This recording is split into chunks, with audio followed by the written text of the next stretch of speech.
Well, that was a good save. Yes, that could have been really expensive.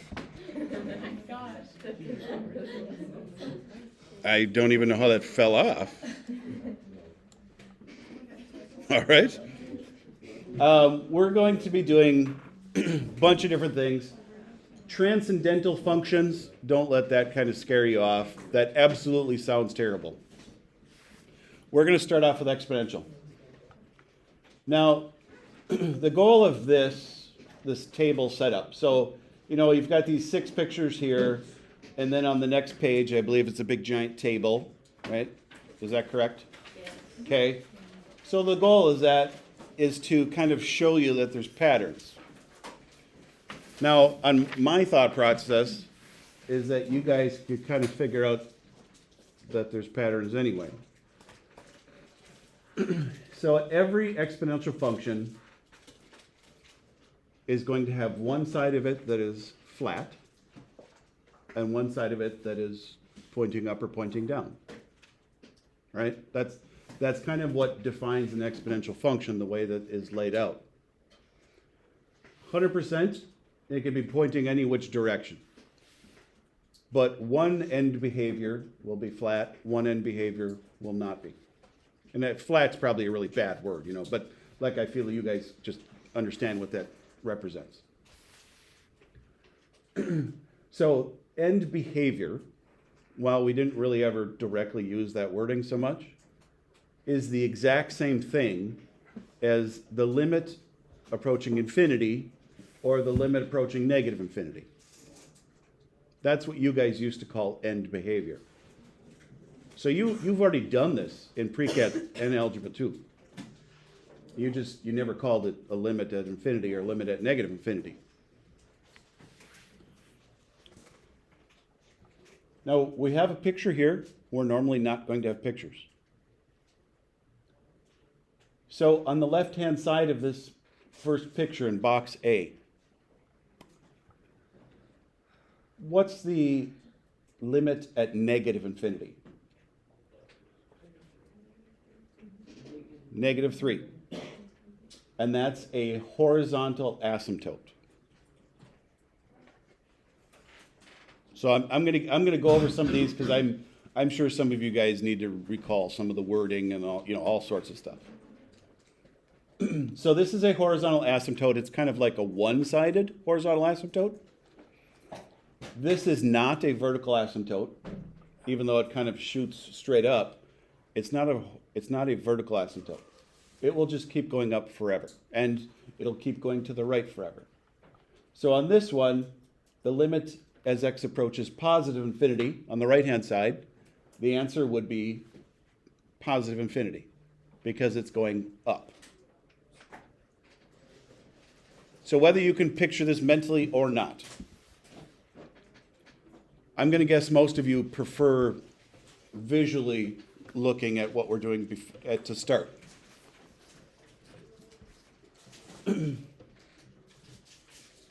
I can't read the top ones because they're kind of grayed out. Where's Zoom? That's not, there we go, notebook. There we go. I am focused on, why did I just write down there?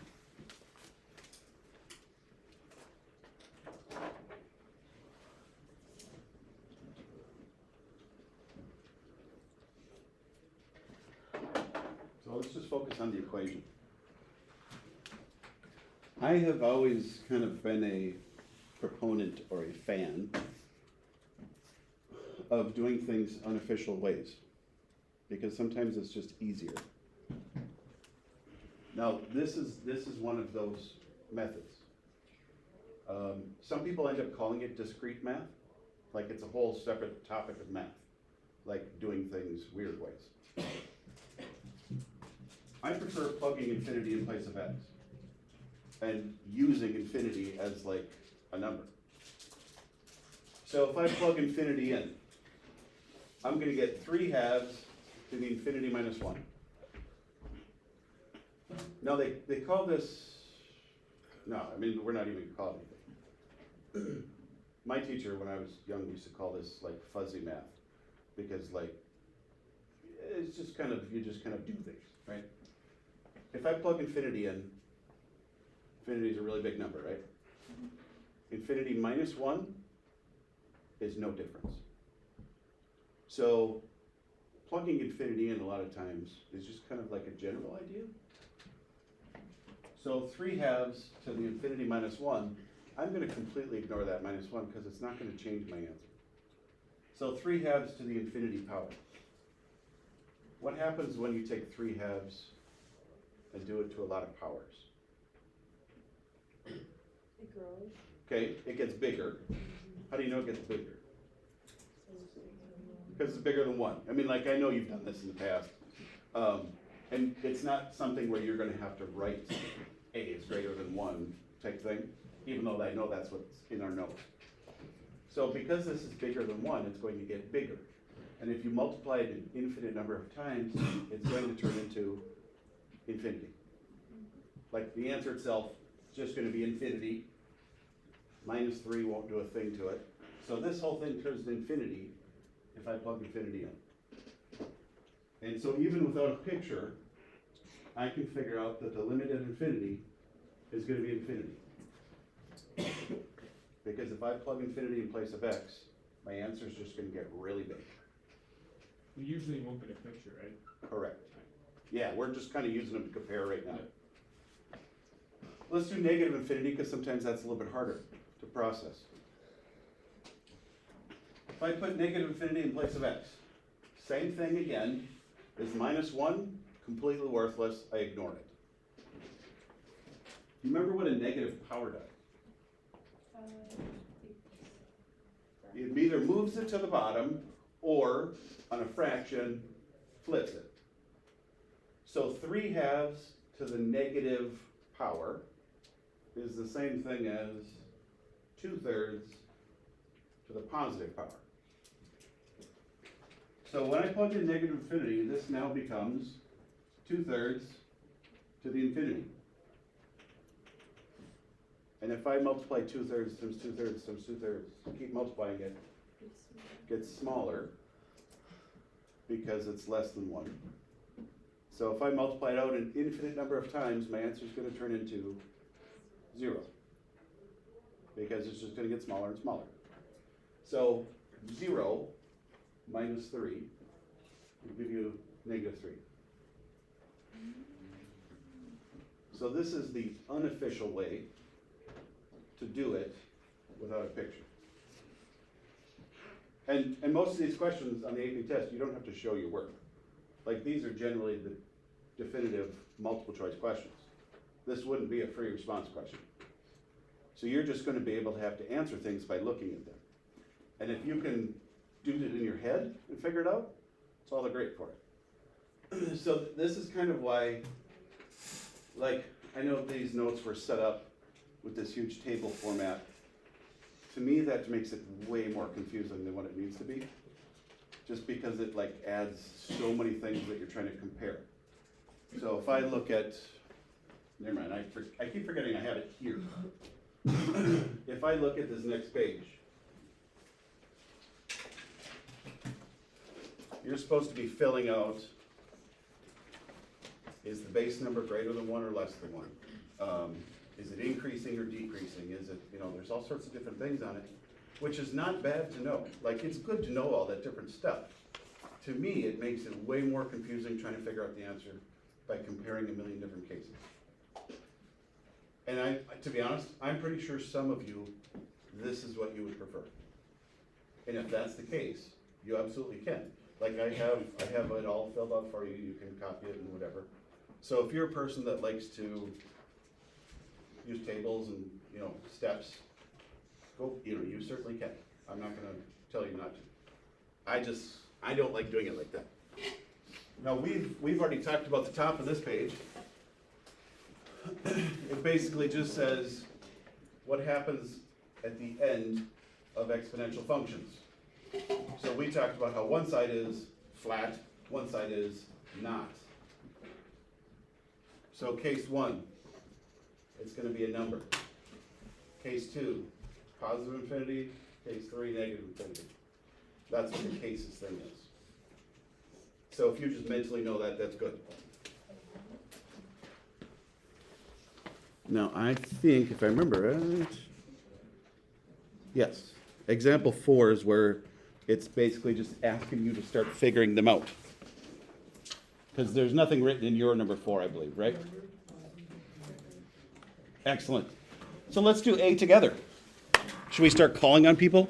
You look like you are ready to roll. Oh. 33. Let's pretend I know people's numbers. Since there's somebody in first hour accidentally stole my whole seating chart. They came up to get help, and I think they picked it up with their book. I don't think it was intentional, because I don't think anybody actually wants a seating chart. So, does anybody up here know their number? I think James I think Abby was is 24. I do think Abby was 24. Sounds good. We will go I was from. like 30 something. We'll go from that. I was 13. I don't know what I am. I'm 35. See the 25 What number did you roll? 33? Okay. 25, 26, 27, 28, 29, 30, 31, 32, 33. Taylor, you're becoming 33. So, A says the limit as x approaches negative infinity, we have negative 0.3 to the x plus 2. Do you want some guidance on this? Do you want? Yes. Okay. That was a definite yes. All right. So let's start off with 0.3. If it's easier for you, you can think about it as 3/10. If it's not easier for you, then we'll leave it as 0.3. If I plug in infinity, what's going to happen to 0.3 being multiplied a bunch of times? Get smaller. Perfect. Okay, now we're not plugging in infinity though. So we're plugging in negative infinity. So we are trying to do the negative, which I'm going to ignore that negative for now. 0.3 to the negative infinity. So a negative power causes something to flip.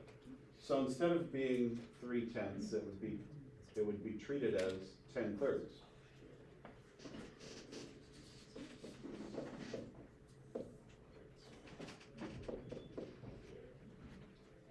Ten-thirds, if I do that to the infinity, gets bigger, correct? So the answer just goes to infinity. So then this would say negative infinity plus 2 is totally worthless for this problem. So we can add 2 to negative infinity, but it's still negative infinity, and this is your answer.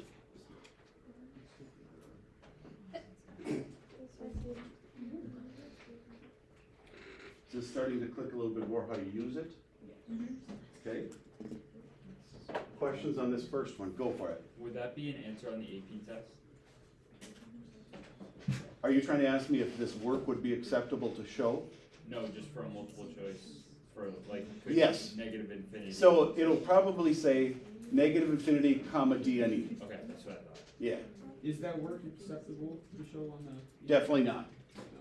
This is 100% unofficial, not real work. Because infinity is not an actual number, Yeah. you can't actually plug it in. But our goal is to just figure out the answer by doing work. And I say that because I've never seen something as simple or straightforward as this Yeah. on the free response. So it's never been a worry in the past. Is that gonna be good for our test? Absolutely.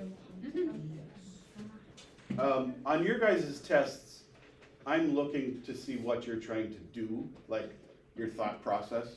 So writing of anything down is usually good. On our actual test, is there gonna be multiple choice? Probably. I mean, it's not something we're ever gonna plan on, but our goal is also to make sure that you're ready for the AP test. And the AP test, multiple choice is half of the score, but it's also weird in the fact that it's 45 of the 51 questions are multiple choice, even though it's only half of the score.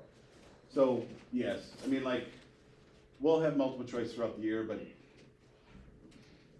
I mean, we'll just never plan on it. I'll basically always just discuss how an answer could be used both ways type thing. Why don't you guys try B? Why can I not use it? There. Try B on your own. I mean, you can work with people around you too.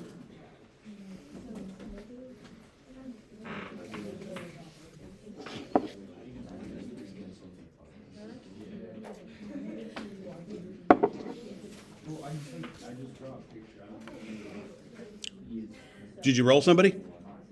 No, want me to? Yes. That was the implication. Roll. Yeah, I know. Sometimes it works. Well, But it gets there eventually. that doesn't sound good. Irene, you are 29. I was trying to let you know ahead of time in case you wanted to like check with people around you, whatever. We're good. Should I roll again? Yeah. Why? Irene, do you not wanna go? What are you doing? You can never put that thought into somebody's head. If you try to give them the option of do you not want to go, everybody's going to choose, I don't want to go. True. But the some people that want to go are the ones that always volunteer and raise their hands, which is why I threw out that system. In most any class, that system works great, just calling on people. But in Calc, everybody's unsure of their answer. Like so many people are unsure of their answers, they don't want to answer. It's great. 100% of the ones I've chosen are odd numbers, so. So it's guaranteed to happen. Okay. Okay. Numbers are clear. Irene, are you feeling semi-confident yet? No. Okay, well, let's start anyway. Because we can help you out and we'll work through it together. So what I do is, plug the negative infinity for the x. Okay, good? So we did e to the negative infinity plus 1 minus. Close. Oh, e to the infinity plus 1 minus. So that minus sign will cancel that one out.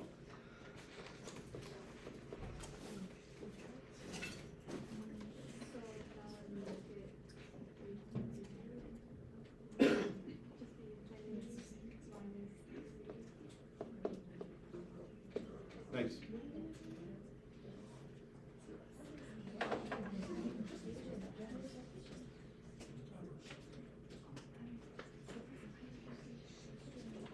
I was gonna check the school calling. But isn't it going to the left, so that would mean that I don't know, So here's why I can't stand the table method for me. Like my own head. Like if I start to try to figure out positives, negatives, greater than 1, less than 1, I totally get lost. Like there's just too many things to try to process at once. So I usually prefer the method of just literally plugging it in, because then I can see how everything works with each other and I can treat it kind of like a number. So plugging negative infinity in, that negative symbol flips it. yeah, Yep. that's the part I missed. Yep. Okay, so then infinity plus 1 is totally, the 1 plus 1 is useless. So it's just e to the infinity power. E is bigger than 1, so it ends up becoming infinity on its own. Minus 3 is useless, so it's infinity. If it was less than 1, what would happen? Which one? Yeah, E? for, If e Yeah. was smaller than 1, then multiplying a number that's smaller than 1 a bunch of times makes it smaller, and so this would turn into 0. And so our answer would have been -3, which is probably what happens on the opposite end for end behavior. Like if I plug in positive infinity, I'd get e to the -1, which is like 1 over e to the infinity, which is 0 minus 3. So it's kind of weird how they work together. It 100% feels really strange to like work with numbers like this. I like it myself because it's kind of different. but I'm sure some people hate it. How are we feeling? Do we want to try a couple more? Yeah. Why don't you guys try C and D? Try C and D, see how those go. Try roll. Yeah, go for it. You can even roll multiple times because they stack up behind each other.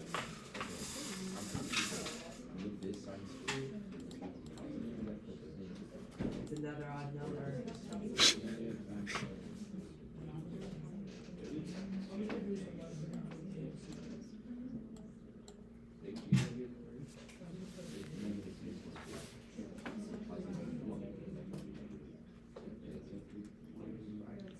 And I want to emphasize, if plugging infinity in makes 0 sense to you, you're probably the person that would really enjoy using like a table method of trying to identify whether that's greater than 1, less than 1, increasing, decreasing. You're probably that person that would work better for.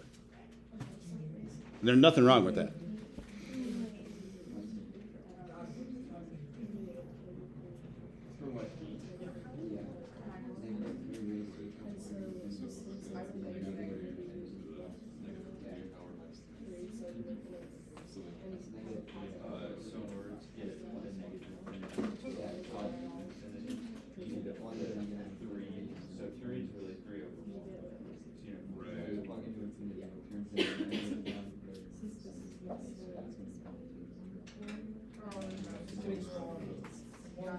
Remember, it's 23. So Sophie,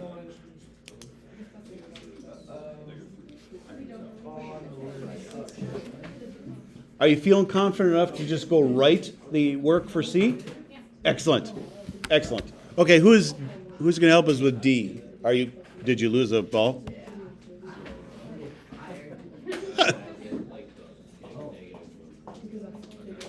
Well, don't make it awkward. Okay. 23. Yeah, you already called her. Just making sure. Oh, who's the next one? I haven't done this before. Oh, you picked it up and then dropped it. Okay. I thought maybe 23 came shooting out because that happens to me. There's a 100% chance that it will be odd and it will be a female that will be chosen. It's happened every time. Well, let's test it out.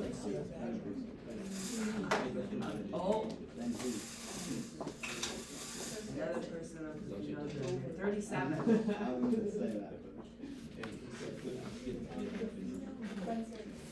Jimmy, It's not possible. I think you were wrong. It's an odd number, that's all. Oh, it's just not logically possible. I see. Are you feeling confident enough about D that you'd want to write it up there? I haven't finished that yet. I will give you time then. We'll talk about C first. How's that? Okay. On C. So where? There should be a minus sign on the negative 3 to infinity. Where? Over here? Yeah. Oh, on negative infinity? Yeah. Okay. Sorry, I forgot it. So first thing that I could see somebody making a mistake on, the negative is not a -3. And maybe you guys have already had these conversations and figured that part out. If this was intended to be a -3, it would be in parentheses like that. But here's also the issue. You're never going to get that because we're not going to have like a negative number taken to an infinity. Because you would never know how many times it's being multiplied and it would alternate between positive and negative.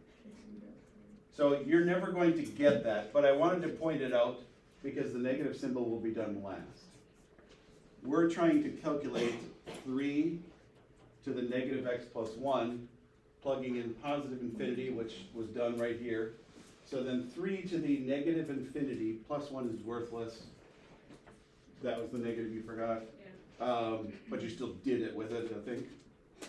So 3 to the negative infinity is the same thing as saying 1/3 to the positive infinity. Wait, where am I looking? Or is this wrong? It might be. Okay. What did you guys end up getting? Okay, so then we will work through this. So the negative infinity part is probably the most difficult portion of the problem. A negative exponent is the same thing as flipping a number upside down and putting a positive exponent on it. So going from a negative exponent to a positive exponent, flip the number upside down. So 1/3 being multiplied a bunch of times would turn into 0. And then the negative out front would be -0, still 0.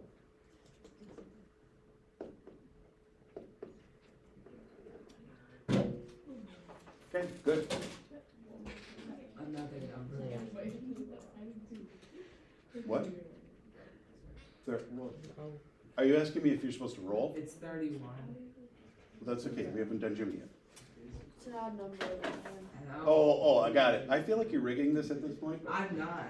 We can have the cameras. Where's the camera? Are you asking where the camera in the room is? Yeah.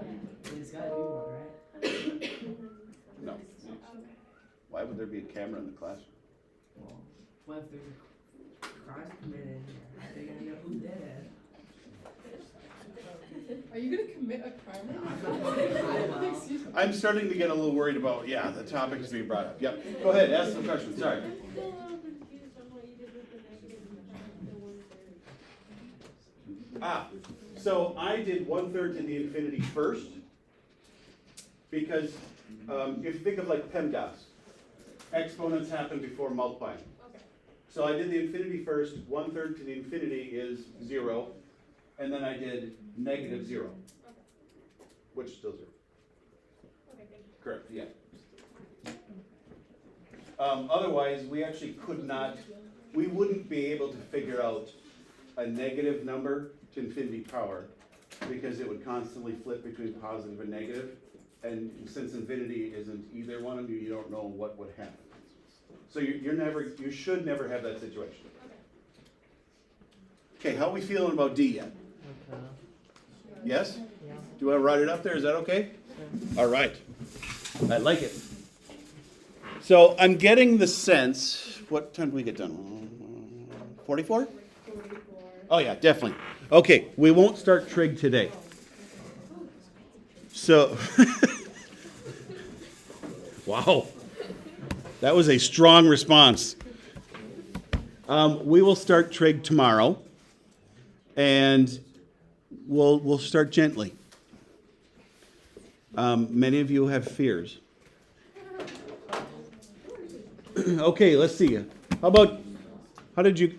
Is this an answer that a bunch of you got? No? Doesn't mean you're wrong yet either. So there's plenty of times in this class that the whole class will get the wrong answer. Okay, so let's walk through it. So we've got negative 1/3 to the negative x. We're plugging in positive infinity. Wait, did you plug in negative infinity? Oh, yeah. Okay, that's what I thought I read. Oh, Okay, so then you probably did negative infinity, correct? yeah. Okay, so let's walk through it and figure it out for positive infinity. So if this is positive infinity, there, that was an easy fix. So I'm going to ignore the negative up front, and negative infinity, I'm going to switch to a positive exponent. So I'm going to switch this to 3/1. So negative 3/1 to positive infinity. 3 to the infinity would become infinity. And then negative infinity plus 1 doesn't matter. The plus 1 at the end will only matter if this turns into 0. So then that would be the final answer. Is this okay? Is this what a lot of you got? Okay. You did the negative infinity one correct though.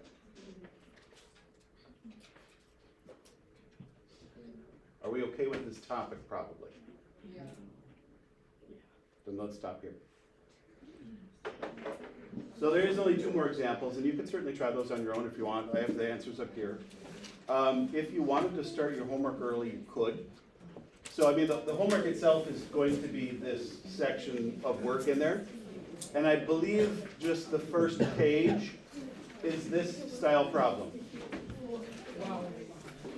Everything after that should be trig. So you can do everything up to trig. Oh, I thought you were asking something. No. Okay, excellent. Let's stop the recording.